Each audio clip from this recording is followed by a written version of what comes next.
Okay, so we are ready to continue the rod building process. What we need to do now is put some color preservative on these threads before we put epoxy on. Now I can tell you from experience, because we're using an olive thread here, epoxy when you put it on really has a way of soaking completely into that thread and making it translucent. In this particular case, what you'd probably end up with is, when the epoxy dries, you're going to see the metal feet of these guides peering out from underneath the thread.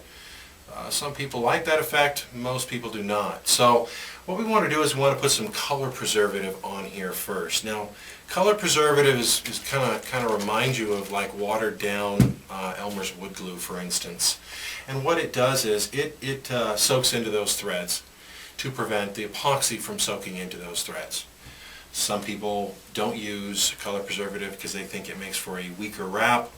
I don't really think it makes for a weaker wrap. I mean, logically speaking, yeah, if the epoxy can't soak all the way into this thread, that part's going to be weaker. But remember that your epoxy is coming off the edges of the thread and contacting the blank directly as well. So I think using color preservative in nearly all cases is a good idea. Now there is some thread out there that is designed to where color preservative is not needed.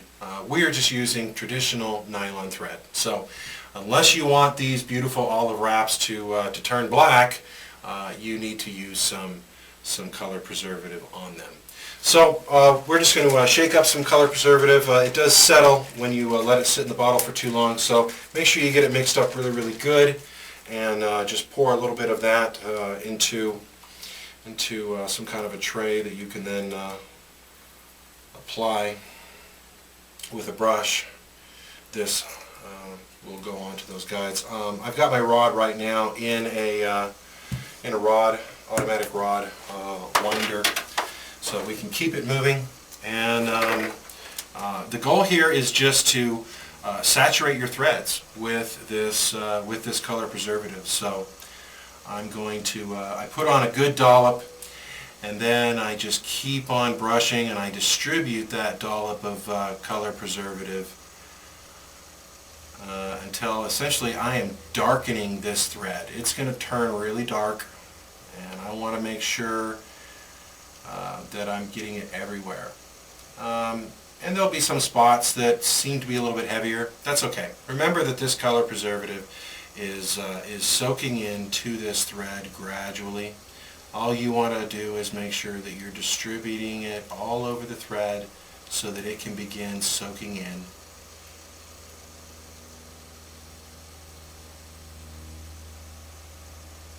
Doesn't take very much, and you'll notice that it begins soaking in pretty quickly.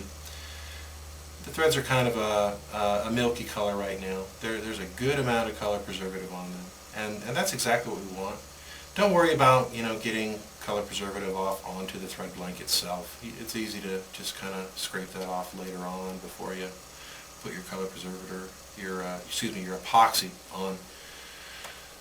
So that's really how you put on the color preservative. And we're just gonna do this to every single one of the guides. We're gonna let this dry for about 6 hours, then come back and probably do another coat of the color preservative just to make sure that we've got it on and it's completely soaked into those wraps. So when it comes down to it, follow the directions from the manufacturer of your color preservative. But in essence, you're just making sure that that your color preservative is completely soaked into these wraps and then allowed to completely dry before you begin putting epoxy on here.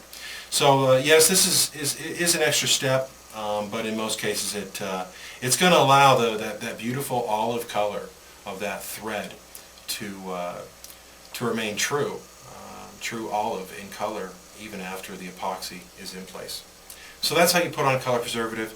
We're going to go ahead and do this now to every single one of these wraps and let it dry. Put on another coat tomorrow and let it dry. And the next video you'll see is how to put on the epoxy.